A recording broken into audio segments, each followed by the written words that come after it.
பேச்சுரிமை YouTube channel நண்பர்கள் அனைவருக்கும் வணக்கம். வேல்முருகன் தமிழக வாழ்வுரிமை கழகத்தினுடைய நிறுவனர் தலைவர் திரு வேல்முருகன் திமுக கூட்டணியை விட்டு வெளியேறிவிட்டார். ஒரு சீட் டிமாண்ட் திமுக, 3 சீட்டு கேட்டது வேல்முருகன் என்று சொல்லப்படுகிறது. முடியாது அப்படின்னு சொல்லி ஸ்டாலின் மறுத்து விட்டதாகவும் வேல்முருகன் பத்திரிகையாளர் சந்திப்பில் எல்லாத்தையும் போட்டு உடைச்சிருக்காரு. இனி வேல்முருகன் என்ன செய்வார்? ஏன் வேல்முருகன் ஒரு சீட்டை வாங்கி கொண்டு திமுக கூட்டணியில் இருக்கவில்லை? பாரதிய ஜனதா கட்சியை கடுமையாக எதிர்க்கக்கூடிய பாரதிய ஜனதா கட்சி, குறிப்பாக அதனுடைய கிளை வேரான ஜக்கி வாசுதேவ் வேல்முருகனுக்கு பரம எதிரி தெரியுமா? ஆகவே பாஜக கூட்டணிக்கு நேர் எதிரில் இருக்கக்கூடிய திரு வேல்முருகன் அவர்கள் ஏன் இப்படி செய்தார்? இவர் எங்கே போவார் என்றால், இவர் சரியான இடத்துக்கு தான் போய் சேருவார். இது திட்டமிட்டதா என்று நாம் சொல்ல முடியாது. உங்களுடைய ஆலோசனைக்கே விட்டு விடுகிறேன், உங்களுடைய முடிவுக்கு விட்டு விடுகிறேன். ஏன்னா சில விஷயங்களை ஒப்பிட்டு பார்த்தால் வேல்முருகனுடைய முடிவிற்கு பின்பு இருக்கின்ற அரசியல் சூட்சுமம் என்னவென்று தெரியும். சமீபத்தில் ராமதாஸ் அவர்கள் சசிகலா அவர்களை சந்தித்தார். சசிகலாவும் அதிமுகவில் இருந்து வெளியேற்றப்பட்டு அவரும் போக்கிடம் இல்லாமல் இருக்கிறார். அவர் ஒரு கட்சி ஆரம்பிச்சிட்டாங்க. அந்த அம்மா பணம் இருக்குது நிறைய. அவர்களுடைய ஜாதி மத்தியில் செல்வாக்கு இன்னமும் சசிகலா அவர்களுக்கு இருக்கிறது. டிடிவியை விட அதிகமாக இருக்குது அந்த அம்மாவுக்கு. இதுதான் பெரிய ஆச்சரியம். அது இந்த தேர்தலில் தெரியும். திருமதி சசிகலா நடராஜன் அவர்களை யாரும் சாதாரணமாக எடை போட வேண்டாம். அவர் அரசியலில் பரப்புரை செய்து தனக்கான ஆதரவு தளத்தை திரட்டுவதில் அவருக்கு அவ்வளவு அனுபவம் இல்லை, அவ்வளவு தகுதி இல்லை என்றாலும் காயை எடுத்து வச்சு ஆடுறதுல கைதேர்ந்த பெண்மணி. இந்த வேல்முருகனை பிரித்தது, ராமதாஸோடு கொண்டு வந்து சேர்ப்பது, இவற்றுக்கு பின்னணியில் இருப்பது சசிகலா தான்.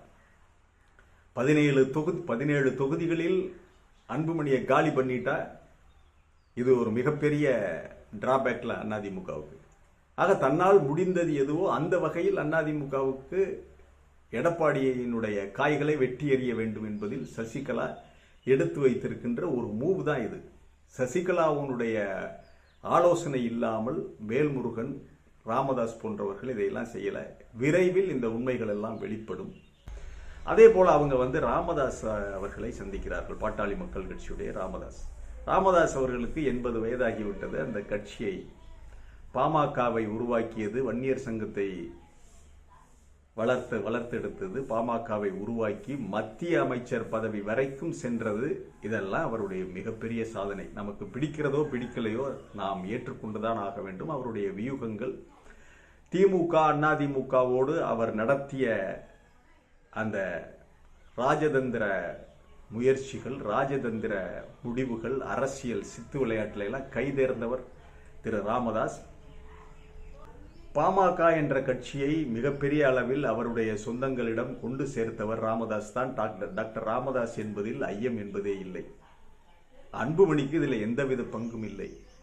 ஆகவே ராமதாஸ் அவர்களுக்கு மிகப்பெரிய அனுதாபம் அந்த கட்சியினர் மத்தியில், அந்த மக்கள் மத்தியில், குறிப்பாக வன்னியர் மக்கள் மத்தியில் இருக்கிறது என்பதை ஏற்றுக்கொண்டுதான் ஆக வேண்டும்.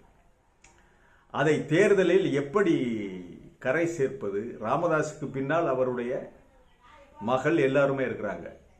குடும்பம் இருக்குது, ஒரு குடும்பம் அவருக்கு பின்னால இருக்குது. இருந்தாலும் ராமதாஸுக்கு வயதாகிவிட்டது. இப்பொழுது ராமதாஸ் முன்னுள்ள ஒரே கேள்வி, யார் உண்மையான பாமக என்பதை இந்த தேர்தலில் நிரூபித்து காட்ட வேண்டும். அப்படி பண்ணிட்டா ராமதாஸ் பின்னாடி பாமக, அன்புமணி கிட்ட இருக்கிற நிர்வாகிகள் எல்லோருமே ராமதாஸ் பின்னாடி சேர்ந்துருவாங்க. ஆகவே இது கடைசி வாய்ப்பு. அவருக்கும் வயதாகிவிட்டது.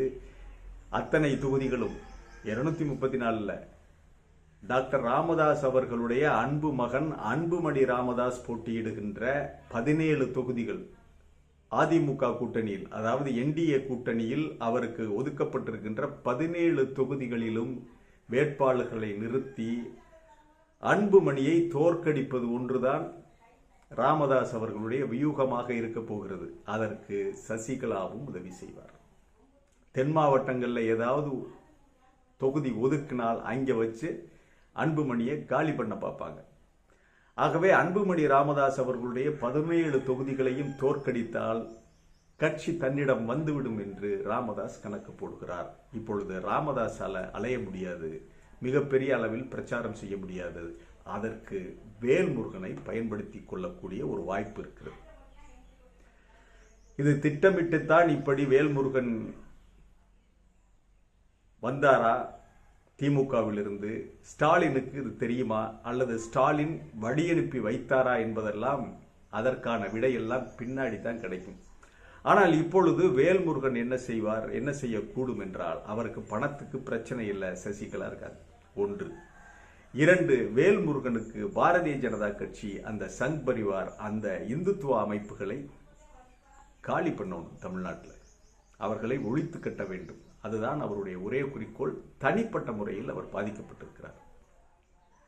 ஏன்னா இவருடைய குடும்பத்திற்குள் ஊடுருவிய இந்த ஜக்கி வாசுதேவ், இந்த சங் பரிவார், இவங்க மனைவிய யோகாசனம் பண்ணி சொல்லித்தர்றேன், தியானம் சொல்லி தருகிறேன் என்று இவரிடமிருந்து பிரித்ததை இந்த சங் பரிவார் கும்பல்கள் தான்.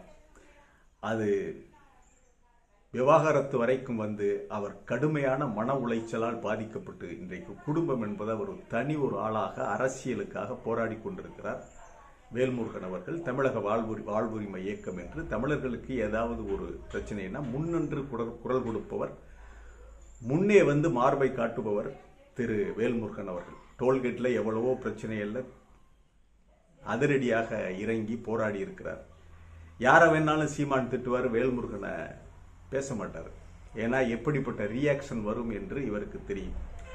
ஆகவே வேல்முருகன் பரபரப்பாக இயங்கக்கூடியவர். இந்த 17 தொகுதிகளில் அன்புமணி ராமதாஸ் அவர்களுடைய 17 தொகுதிகளிலும் அவர் சுற்றி சுழன்று சூறாவளியாக பிரச்சாரம் செய்யக்கூடிய அந்த தகுதி உள்ளவர். 2வது, இவர் ராமதாஸோடு வந்து சேர்ந்து விட்டால் பாமக சொந்தங்கள் மத்தியில் ஒரு மிகப்பெரிய தாக்கத்தை அது உருவாக்கும்.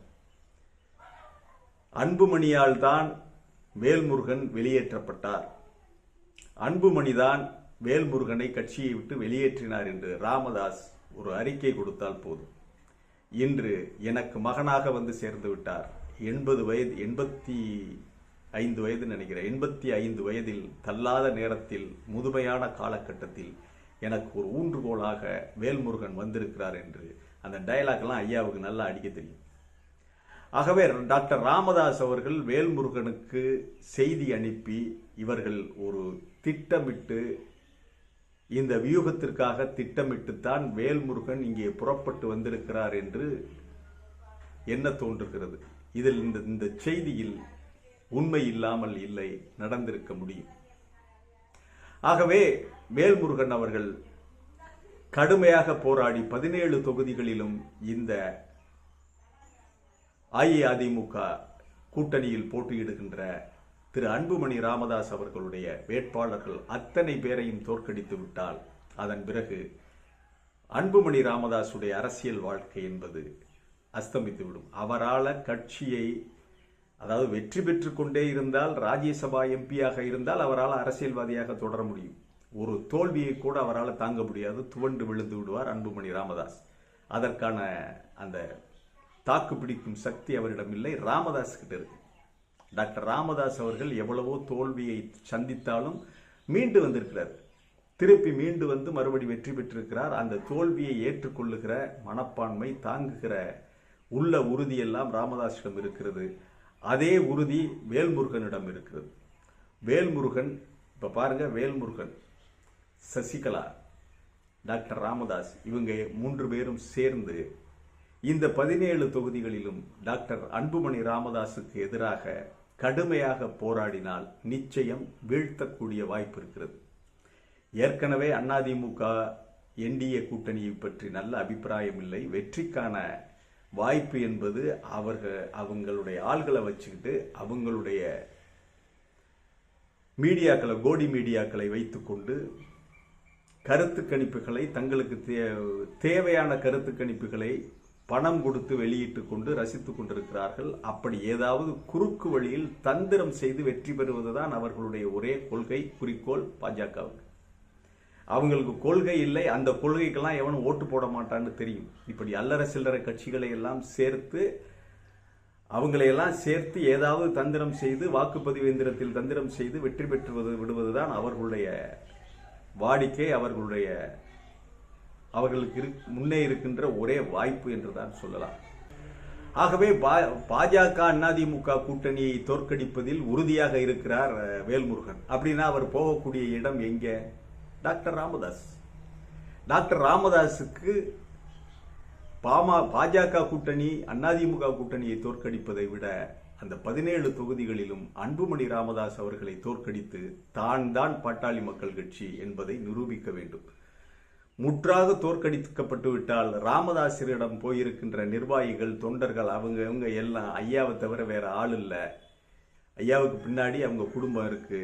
காந்திமதி, அவங்களுடைய மகள், பேரன்கள், அந்த முகுந்தன், சுகுந்தன், அப்புறம் பிளஸ் வேல்முருகன், இவங்கெல்லாம் இருக்கிறாங்க. திருப்பி வேல்முருகனை வைத்துக்கொண்டு திருப்பி கட்சியை கட்டமைத்து விடுவார் ஐயா அவர்கள் என்று அவர்கள் முடிவு செய்து திரும்பி பாமகவுக்கு வந்து விடுவார்கள் என்பது ராமதாஸ் போட்டு வைத்திருக்கின்ற கணக்கு, டாக்டர் ஐயா அவர்கள் போட்டு வைத்திருக்கிற கணக்கு. ஆகவே இது இப்படித்தான், இதற்காகத்தான் வேல்முருகன், இந்த வாய்ப்பு ஒன்று இருக்கிறது என்பதற்காகத்தான் வேல்முருகன் வெளியே வந்திருக்கிறார். இதை ஸ்டாலின் தான் வழியனுப்பி வைத்தாரா என்று நாம் சொல்ல முடியாது.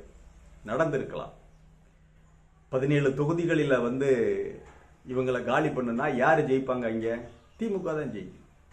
ஆகவே 17 தொகுதிகளில் அன்புமணியை காலி பண்ணட்டும். அதற்கு வேல்முருகன் இங்கே போய் சேர்ந்து செஞ்சார்னா 17லும் திமுக வெற்றி பெறும் என்பது ஸ்டாலின் அவர்களுடைய கணக்காக இருக்கலாம். இப்படி ஒவ்வொன்றாக காலி செய்தால் வெற்றி என்பது திமுகவுக்கு மிக எளிதாக வந்துவிடும். அதிமுகவுக்கு இது போதாத காலம்தான் என்று நாம் சொல்ல தோன்றுகிறது. ஆமா, எடப்பாடிக்கு நடக்கிற விஷயமெல்லாம் எடப்பாடிக்கு சாதகமானதாக இல்லை. ஒவ்வொன்றாக எதிர்வினையாக போய்கொண்டு பார்க்கலாம். மீண்டும் ஒரு காணொளியிலே சந்திக்கிறேன். அடுத்தடுத்த அரசியல் நிகழ்வுகளை, சூடான அரசியல் களங்களை பற்றி பேசலாம். இது வாய்ஸ் ஆஃப் தமிழ் வழங்கும் பேச்சுரிமை சேனலை சப்ஸ்கிரைப் பண்ணுங்க. மறக்காம பெல் பட்டனை அழுத்துங்கள். கமெண்ட் செய்யுங்கள், ஷேர் செய்யுங்கள். பிடித்திருந்தால் லைக் செய்யுங்கள். நன்றி, வணக்கம்.